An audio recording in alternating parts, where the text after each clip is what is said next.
गांव में रहने वाला एक नौजवान लड़का पुरानी बुरी यादों को ना भूल पाने और एक ही चीज के बारे में बार बार सोचने की आदत से परेशान था। अगर उसे कोई कुछ कह देता या फिर उसके साथ कुछ थोड़ा सा भी गलत हो जाता तो वो बस उसी एक घटना के बारे में पूरे दिन सोचता रहता। वही बात उसके दिमाग में हर समय घूमती रहती। फिर वो या तो अपने साथ हुई किसी बुरी घटना के लिए अपनी किस्मत और भगवान को कोसता रहता या फिर अपने मन में उस इंसान से बदला लेने के ख्याली पुलाव बनाता रहता जिसने उसे कुछ कह दिया था या उसके साथ कुछ गलत किया था। अपने इस ज्यादा सोचने की आदत की वजह से ना तो लोगों के साथ उसके अच्छे रिश्ते थे और ना ही वह किसी काम को अच्छे से कर पाता था। वह हर समय तनाव व मानसिक अशांति की स्थिति में रहता। उसकी ऐसी हालत को देखकर उसके एक मित्र ने उसे सलाह दी कि यहाँ पास के ही एक बौद्ध मठ में एक जैन मास्टर रहते हैं, तुम उनके पास जाओ, वो तुम्हारी इस मानसिक समस्या का कोई न कोई समाधान अवश्य बता देंगे। वह नौजवान लड़का जैन मास्टर के पास जाता है और अपनी समस्या उन्हें बताता है कि कैसे वो एक ही घटना के बारे में बार बार सोचता रहता है और पुरानी बुरी बातों व यादों को भूल नहीं पाता। लड़के की समस्या सुनने के बाद जैन मास्टर वहां से उठकर मठ के अंदर चले जाते हैं। जैन मास्टर का बिना कुछ उत्तर दिए यूं उठकर चले जाना लड़के को कुछ अजीब सा लगता है, लेकिन वो फिर भी वहीं बैठा रहता है।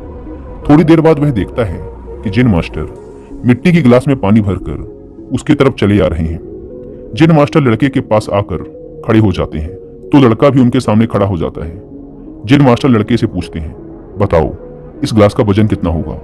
लड़के ने कहा, मैं एकदम सटीक तो नहीं बता सकता, लेकिन इस गिलास का वजन बहुत ही कम है। अब जैन मास्टर ने गंभीर होकर कहा, मेरा प्रश्न यह है कि अगर मैं इस गिलास को थोड़ी देर तक ऐसे ही पकड़कर खड़ा रहूं तो क्या होगा? लड़के ने कहा, कुछ भी नहीं होगा। जैन मास्टर ने फिर पूछा, अगर मैं इस गिलास को इसी तरह 1 घंटे तक पकड़ कर रखूं तो क्या होगा? आपके हाथ में दर्द होना शुरू हो जाएगा। लड़के ने कहा। जैन मास्टर ने फिर प्रश्न किया, अगर मैं इस गिलास को ठीक इसी तरह पूरे दिन पकड़ कर रखूं तब क्या होगा? आपके हाथ में बहुत ही भयंकर दर्द होना शुरू हो जाएगा। आपका हाथ सुन्न भी हो सकता है, आपकी मांसपेशियों में भारी तनाव आ सकता है और यहाँ तक कि आपके हाथ को लकवा भी मार सकता है। लड़के ने गंभीर शब्दों में कहा।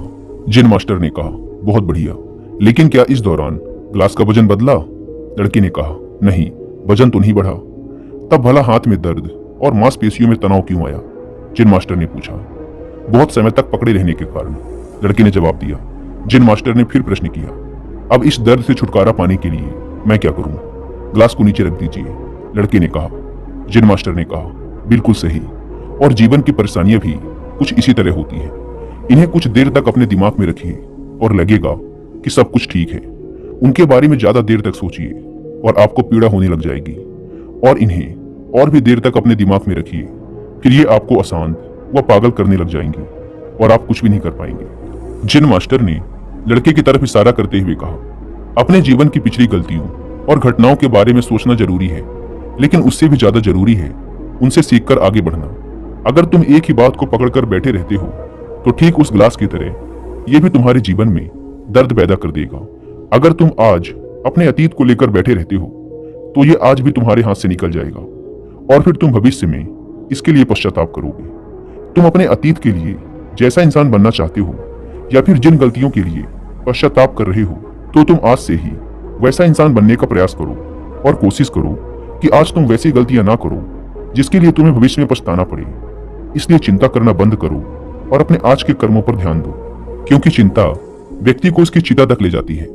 दोस्तों, चिंता करने की आदत को छोड़कर एक खुशहाल जीवन कैसे जिया जाए, इस पर विश्व प्रसिद्ध लेखक डेल कार्नेगी ने एक बहुत ही अच्छी किताब लिखी है जिसका नाम है how to stop worrying and start living, यानी चिंता छोड़ो, सुख से जियो। अब तक 10 मिलियन से ज्यादा लोग इस किताब को पढ़ चुके हैं। Subscribe to the channel, like and share the videos, and keep supporting me. Thank you.